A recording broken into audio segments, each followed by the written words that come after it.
Hello everyone, मैं doctor Sunita Nandal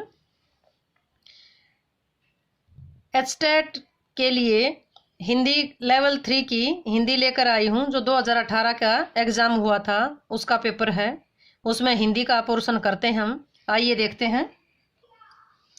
paper में जो निशान लगे हैं उन निशानों के ऊपर मत जाइएगा, एक एक शब्द हम क्लियर करते चलेंगे। प्रश्न है, शब्दकोश में शब्दानुक्रम की दृष्टि से निम्न में से सही आरोही क्रम वाला विकल्प चुनिए। डिक्शनरी के अनुसार आरोही होता है चढ़ता क्रम, अवरोही होता है उतरता क्रम। तो इसमें आरोही यानी कि 1 2 3 पहले देखेंगे, चढ़ते क्रम में देखेंगे तो इसमें कौन सा होगा। तो सबसे पहले डिक्शनरी देखने का नियम देखते हैं कि क्या होता है। सबसे पहले देखते हैं कि डिक्शनरी में कैसे चेक किया जाए। डिक्शनरी में सबसे पहले स्वर आते हैं ए आ ई उ री ए ऐ ओ औ। पहले स्वर आते हैं, फिर व्यंजन आते हैं। अब जो हम व्यंजन छांटेंगे उसमें पहले क्या आता है? सबसे पहले अनुस्वार आता है, जो ऊपर बिंदी लगती है वो सबसे पहले आएंगे।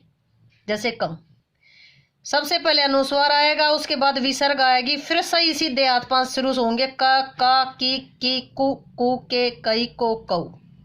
सबसे पहले कौन सा आएगा?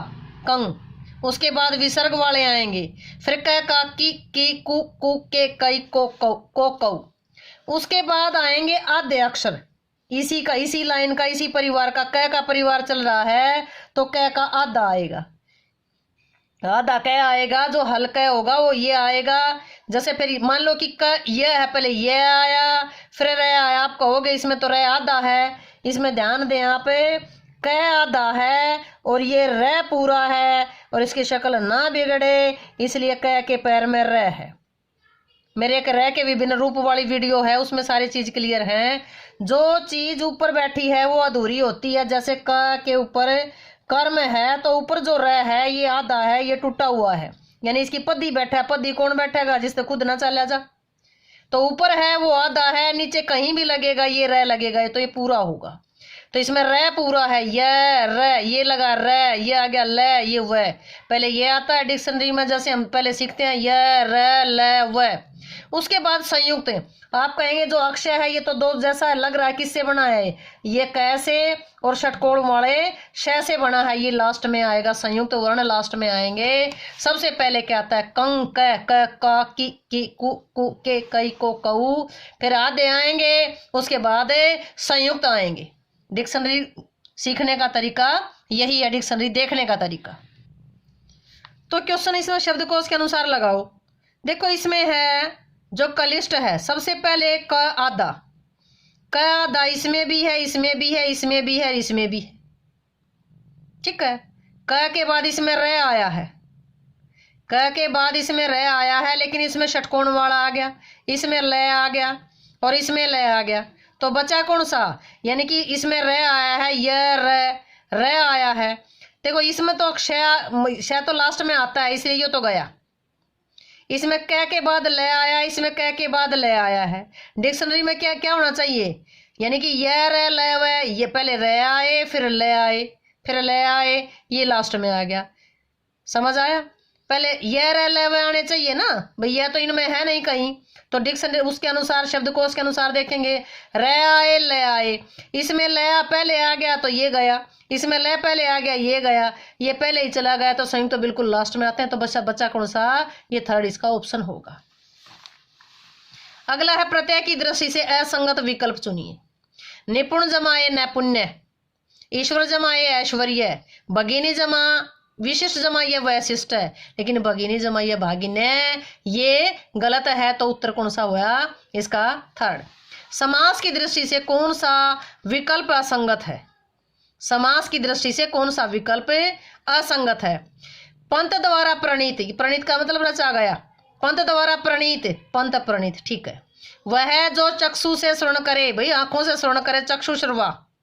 समाचार के लिए पत्र, समाचार पत्र, ये भी ठीक है, ये भी ठीक है। पवन से चलने वाली चक्की पवन चक्की होनी चाहिए, ना कि पन चक्की, इसलिए ये गलत है। तो उत्तर होगा इसका 2।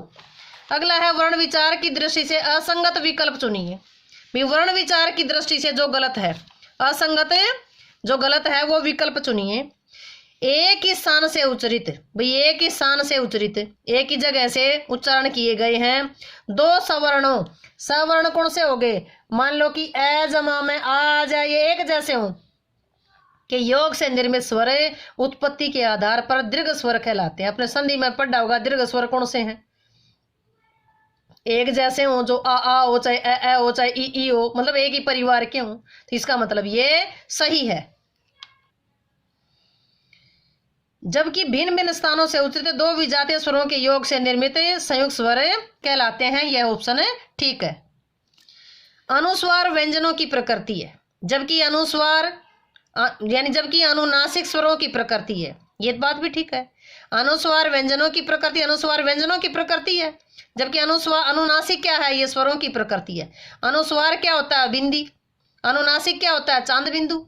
जिन स्वरों के उच्चारण में, ये देखें पहले, हिंदी वर्णमाला में श श स है वर्ण संघर्षी, च छ ज ज स्पर्श संघर्षी है। हमने 2018 के पेपर में भी क्वेश्चन पढ़ा था, जो च छ ज ज ज आए थे, उसमें ज ज कौन से हैं? स्पर्श संघर्षी हैं। श श श क्या है? ये संघर्षी हैं। ये बात ठीक है। जिन स्वरों के उच्चारण में हवा नाक से नहीं बल्कि केवल मुंह से निकलती है, नाक से नहीं केवल मुंह से निकलती है, तो उसको क्या कहेंगे?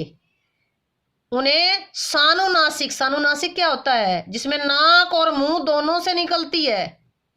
सानुनासिक तो वो होता है जिसमें नाक और मुंह दोनों से हवा निकलती है। ये क्या कहता है? जिसमें केवल मुख से निकलती है। बात गलत होगी।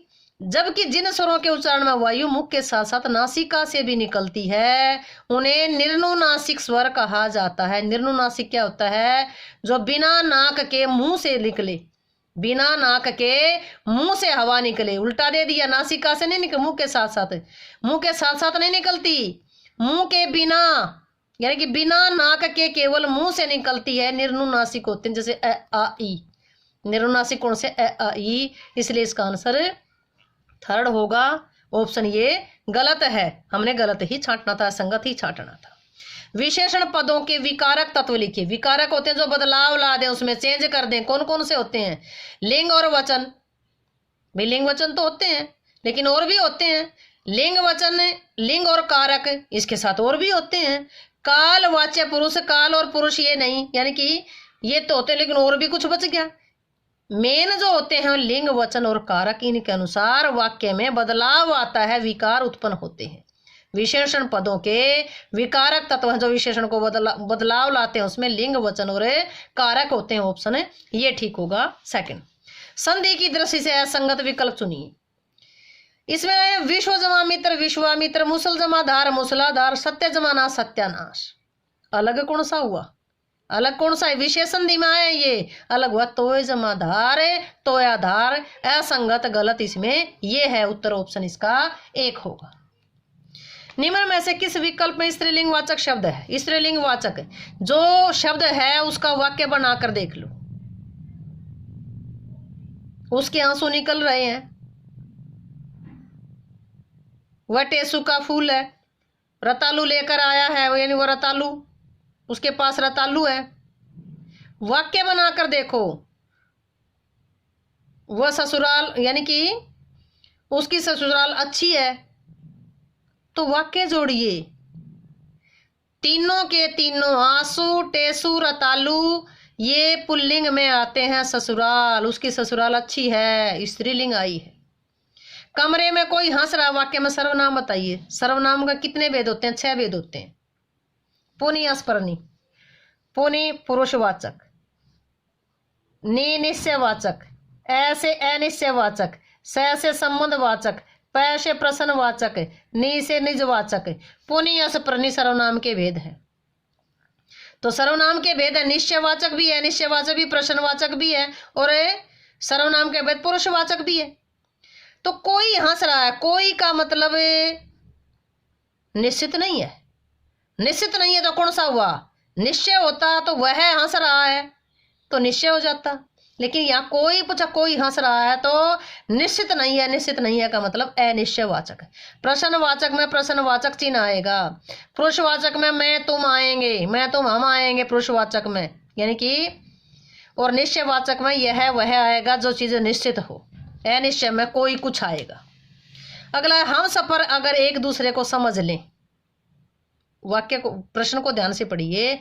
हम सफर अगर एक दूसरे को समझ लें तो जीवन आसान हो जाएगा। इस वाक्य में काल का भेद बताइए। देखो, नंबर 1 तो वर्तमान तो है नहीं, कुछ क्वेश्चन ऐसे होते हैं जो वापस चले, उल्टे तरफ से चलेंगे तो आसान हो। वर्तमान तो ये है नहीं, भविष्य है। चल नहीं रहा तो सामान्य भविष्य भी नहीं है, सामान्य भविष्य भी नहीं है। संभाव्य नहीं है कि ऐसा होता तो ऐसा हो जाता, वो संभावना होती, कल्पना होती। हेतु मदभूत है क्योंकि उसमें कारण है, हेतु का मतलब कारण है। अगर ये करेंगे तो होगा, अगर है वो कारण को स्पष्ट कर रहा है, इसलिए हेतु मद भविष्य काल है। अगला, एक वचन से बहुवचन बने शब्दों में असंगत बताइए। असंगत का मतलब गलत बताइए। डाकुओं ने ये कर दिया, वधुएं भी है, इसमें ये वधुएं भी ठीक है, भालुओं भी ठीक है। बच्चा कौन सा? तरबूज होते हैं, तरबूजों नहीं होता। बहुवचन में तरबूज ही यूज होता है। बहुवचन बने शब्दों में जो गलत है वो तरबूजों है। आंसर 2 होगा। वार्तनिक दृष्टि से अशुद्ध शब्द छांटिए। वार्तनिक संपर्क से बना है संपर्कित, जो संपर्क से बना है संपर्कित। अभिजात्य भी ठीक है। काररवाई 2 तरह से लिखी जाती है, कार्यवाही भी कहते हैं और काररवाई भी कहते हैं। इसका जो गलत है वो प्राणी मात्र होगा, प्राणी छोटा नहीं बड़ा होता है। एक चीज बताऊं, चाहे प्राणी हो, चाहे वधु हो, चाहे बहू हो, चाहे बीमारी हो, चाहे परीक्षा हो, मात्रा बड़ी होगी। याद रखें, दूध चाहे निरा पानी का हो, मात्रा बड़ी होगी। परीक्षा चाहे छोटी सी हो, मात्रा बड़ी होगी। बीमारी चाहे छोटी सी हो, बी में भी मात्रा बड़ी होगी, रे में भी होगी। ये वर्तनी में आते हैं। वह बालिका फूल से भी कोमल है। उक्त वाक्य विशेषण की दृष्टि से किस अवस्था का है? ये आपकी डिग्री होती है, good better best, good better best. तो गुड है वो मूलावस्था है, बेटर है 2 की तुलना कर दी, वो उत्तरावस्था है। बेस्ट क्या है? उत्तम अवस्था है। आप अंग्रेजी अच्छे से समझ जाएंगे। तो यह बालिका की तुलना कर दी, किससे कर दी? फूल से भी कोमल है। तुलना कर दी किसमें है? बेटर है, उत्तरावस्था है। तो उत्तर होगा इसका, फूल से भी कोमल है, उत्तरावस्था। करण कारक युक्त वाक्य चुनिए।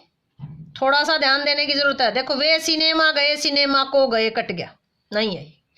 इस साहसी छात्र ने एक बच्चे को नदी में डूबने से बचाया। डूब रहा था, डूबने से अलग कर दिया तो अपादान हो गया। ये भी गया, ये गया, दूसरा गया, चौथा गया, बचे हैं 2। करण कारक क्या होता है? जो किसी साधन से, किसी उपकरण से, किसी इंस्ट्रूमेंट से जो काम पूरा हो, वो करण कारक होता है। ललिता गुरुजी से कथक सीखती है, ये भी गया। कानों सुनी बात, कानों द्वारा सुनी, कानों से सुनी बात सत्य होती। ऑप्शन आया इसका 1। किस विकल्प में अलुक तत्पुरुष समास का प्रयोग होता है? अलुक तत्पुरुष समास होता क्या है? सबसे पहले तो क्वेश्चन ये समझे, जिसमें पहले शब्द के बाद कारक किसी न किसी रूप में रहता है। पहले शब्द के बाद कारक की विभक्ति है, वो किसी न किसी रूप में रहती है। कारक की विभक्ति कौन सी होती है? कर्ता ने, कर्म को, करण से, वो किसी न किसी रूप में होती है। दिग्विजय, दिशाएं जिसको विजित कर ली, सब जगह व्यापक है। जो कूप मंडूक इन सब में नहीं है। मन सीज, मन से उत्पन्न, मन सीज कमल को कहते हैं। मन सीज, मन से, सरसीज कमल होता है। ये मन सीज, सरसीज तो जो तालाब में उत्पन्न है, ये मन से उत्पन्न यानी मन में उत्पन्न है। तो इसमें में जो चिन्ह है वो छिपा हुआ है, इसलिए ये अलुक तत्पुरुष समास है। ये क्वेश्चन सीधे तरीके से पूछा गया था।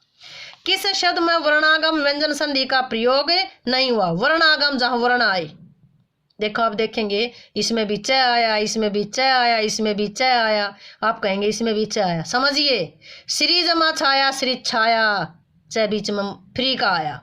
प्र जमा छन, छ आया, प्रच्छन।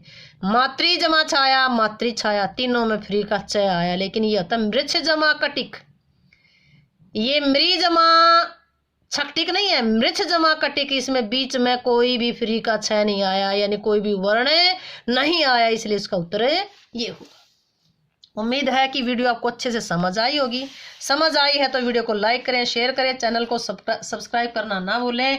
कमेंट बॉक्स में कमेंट अवश्य लिखें।